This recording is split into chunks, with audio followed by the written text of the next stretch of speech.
어떻게 할 것 같아요? 뭘 보고 결정할 것 같습니까? 자, 첫째 돈을 많이 버느냐, 그렇죠? 다음에 여러분 인구 통계적 특성이 돈을 많이 벌 수 있는 사람이냐 이런 것들을 보고 그리고 이제 돈을 빌려준다 안 빌려준다 결정하는 거는 돈을 빌려준다 yes, 돈 안 빌려준다 no. 무슨 변수입니까? 비계량 척도거든요. 무슨 말인지 알겠습니까? 그래서 판별 분수라는 게 뭐냐면은 자기들이 하는 거는 계량이냐 비계량이냐 하는 것 뿐이지 실제 보는 거는 뭐냐면 독립 변수라는 게 뭐냐면은 계량 척도를 보는 겁니다. 돈을 얼마나 버느냐, 그다음에 그 돈을 벌 수 있는 그 능력이 되느냐 이런 걸 갖다 계량 척도를 보는 거기 때문에 그래서 판별 분수라는 게 어떻게 보면은 그러니까 어떤 사람이 어떤 갖고 있는 인구 통계적 변수라든가 또는 뭐 그런 계량 척도를 이렇게 쭉 보고 그걸 바탕으로 이 사람한테 돈을 빌려주냐 빌려주지 않냐, 돈을 빌려주냐 yes, no 이렇게 비계량 척도를 갖다가 결정하는 거, 이게 바로 판별 분석입니다. 무슨 말인지 알겠습니까? 거꾸로죠. 아까 이제 분산 분석 같은 경우는 딱 집단이 나눠져 있는데 그 집단 나눠진 나눠진 것들이 이제 차이가 있느냐 없느냐 갖다 보는 거기 때문에 계량 척도를 갖다 보고 비계량 척도로 나눠진 걸 보고 계량 척도가 차이가 있느냐 없느냐 보는 것이 되는데 완전 거꾸로 한 판별 분석 완전 거꾸로 보는 겁니다. 그래서 이제 그게 이제 판별 분석이라는 걸 알 수가 있는데, 자 그렇다고 그러면 판별 분석은 어떻게 되냐 하는 것을 보시면은 그림 14-11 433페이지 한번 보십시오. 433페이지 보시면은 판별 분석의 의미라 그래가지고 보시면 알겠지만 x축 y축이 있습니다. 그렇죠? x축 y축이 있는데 x축 y축은 뭐냐면 뭐 돈을 많이 번다든가 또는 뭐 그 인구 통계적 변수 계량 척도 그런 것들 다 이 x축 y축에 다 들어갈 수 있는데 그런 척도들을 다 보고 위에 보면 집단이 이렇게 두 개의 집단이 있죠. 돈을 빌려줄 집단, 돈을 빌려주지 않을 집단, 두 개의 집단 차이가 나는 거를 보는 건데 그 밑에 있는 어떤 그런 그 변수들을 갖다 종합해가지고 그러니까 두 개의 집단 갖다 차이를 나는 그런 식을 갖다 찾는 겁니다. 판별식을 찾는 거예요. 그 판별식을 찾다 하면 그 판별식이 의미가 있냐 갖다 보는 게 이제 가장 중요하다는 그런 생각이 듭니다. 자, 그래가지고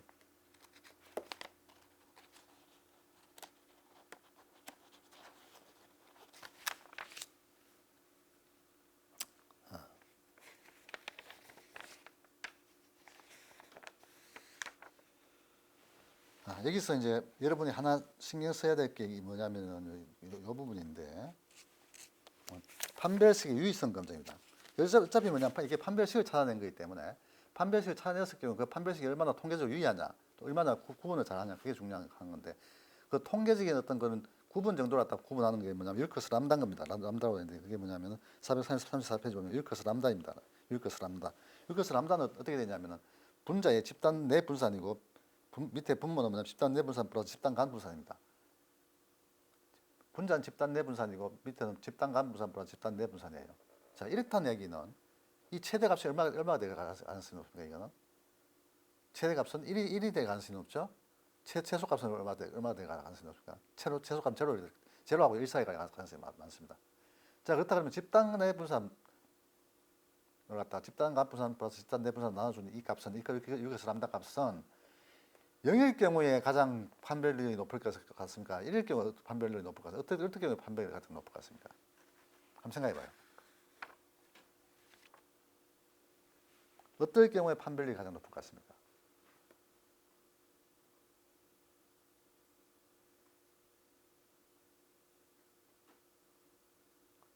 0일 같아요? 1일 같아요?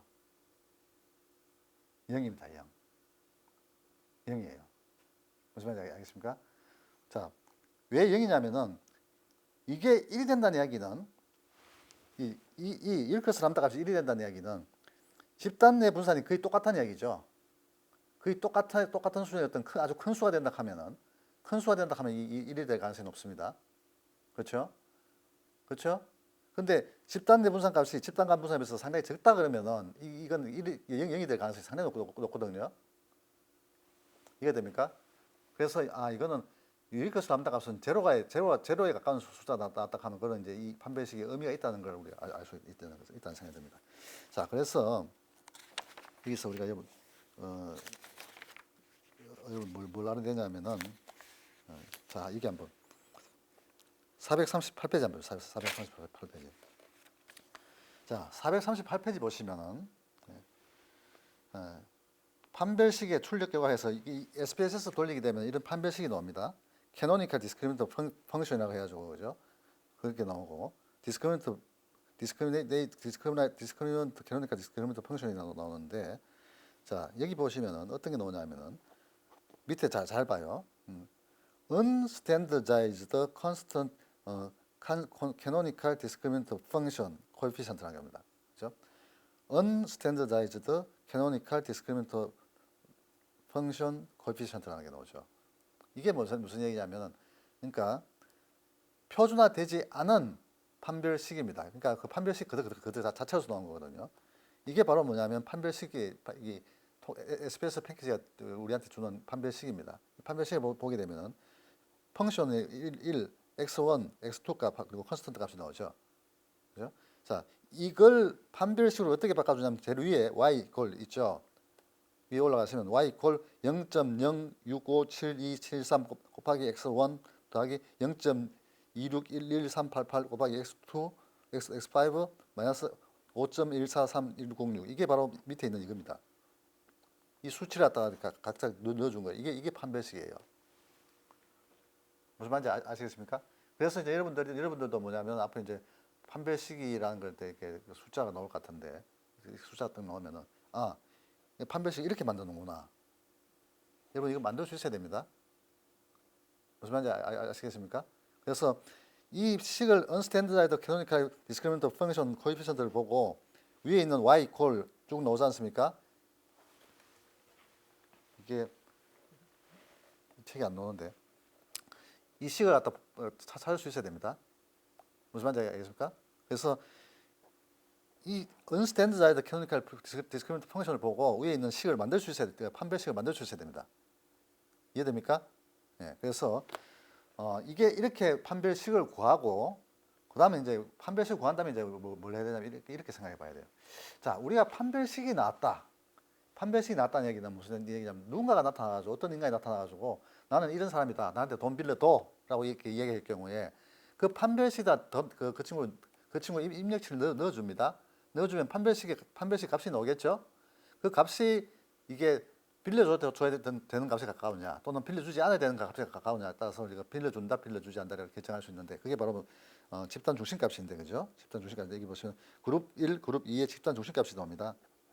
나오죠? 예, 그래서 이게 이 판별식에서 이제 우리가 이제 x1하고 x5가 이게 x1, x5는 뭐 예시겠어?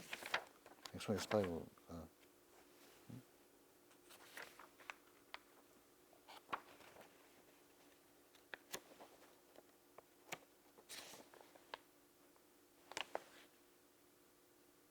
독립 변수인데 안 적어놨네. 그 x1, x5 이제 어떤 사람이 왔는데 x1, x5 값이 나오지 않습니까? 그 x1, x5 값을 갖다 판별식에다 넣어주면은 그 사람의 판별식 점수가 나오겠죠, 그죠? 그 점수가 밑에 있는 집단 점수 그룹 1, 그룹 2라고 있지 않습니까? 그룹 1의 평균값이 얼마냐면 1.8389가 나오고 그룹 2는 마이너스 1.89가 나옵니다. 그래서 1.89에 가까우면 마이너스 1.89에 가까우냐에 따라 가지고 1.89에 가까우면 yes, 마이너스 1.89에 가까우면 no 이렇게 우리가 그 판별식의 어떤 우리가 내려주는 판별식 갖다 결정해주는 그게 바로 이제 이 집단 중심값에서 나올 수 있다는 생각이 듭니다. 그래서 이거를 여러분이 한번 해보면 알 수 있는데 여기서 얘가 나와 있을 것 같은데 예. 예를 들면 집단 그룹 1의 x1하고 x5 값이 뭐 2고 3이다 그러면은 그죠? x1이 2고 x3이 x2가 3이다 그러면은 x1 위에다가 판별식에다 x1은 2고 2를 넣고 x2, x5를 3을 넣게 되면은 이 판별식 값이 y 값이 나오지 않습니까? 그 값이 1.89에 가까우냐 또는 마이너스 1.89에 가까우냐 따라 가지고 1.89가 가깝다 그러면 yes, 마이너스 1.89가 가깝다 하면 no 이렇게 1집단 속하냐 2집단 속하냐 우리가 그걸 갖다 우리가 판별해 줄 수 있다는 이야기입니다. 무슨 말인지 알겠습니까? 그래서 이제 이런 부분을 문제를 이게 뭐라 하나 저희들이 지금 시험 문제를 낼게 어떻게 될 거냐를 가만히 생각해 봤는데 지금 아직까지 결정이 안 됐어요. 우리가 학교에서 결정이 안 됐는데 내 생각이 뭐냐면은 이게 그 교수들이 이제 나름대로 시험을 치든지 아니면 뭐 레포트를 내주든지 이렇게 아주 그렇게 뭐라 하나 어떤 식의 마지막에 어떤 걸 제출을 한 걸 통해 가지고 그걸 바탕으로 이제 점수를 갖다 매겨주려 하는 그런 식이 될 것 같다는 그런 생각이 듭니다. 이게 제 추측일 뿐입니다. 그렇게 될 가능성이 많을 것 같은데 여하튼간에 이게 어떤 레포트식의 어떤 그런 시험 문제를 갖다 하게 된다 그러면 제가 이것도 나올 겁니다. 판별식 같은 경우에 판별식이 이렇게 있는데 어떤 사람이 안돼 어떤 사람이 x1 값이 얼마고 x2 값이 얼마다. 그럼 이 사람은 그룹 1에 속한 가능성이 높으냐 그룹 2에 속할 가능성이 높으냐 이거 다 판별하라. 이거 할 수 있죠. 넣어주면은 1.89에 가까운 마이너스 1.89에 가까우냐에 따라서 이제 1 또는 2 또는 1 또는 2로 이렇게 판별할 수 있는 거 아닙니까? 그죠?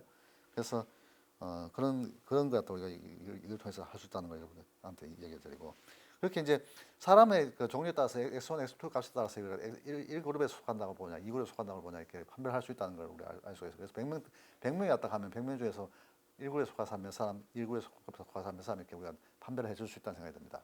그죠? 자, 그렇게 이제 판별을 하는데 밑에 이거 보시면 표 14-8 분류표를 보시면은 이 분류표는 뭐냐면은 자, 100명을 갖다가 너희들이 판별식에 값을 넣어가지고 그걸 바탕으로 해서 그룹 1에 가까우냐, 그룹 2에 가까우냐에 따라서 그룹 1, 그룹 2로 이렇게 판별하는 것도 좋은데 그렇게 했을 경우에 100명의 어떤 그런 그 실제 분포가 어떻게 나타나는가 보여준 게 바로 분류표입니다.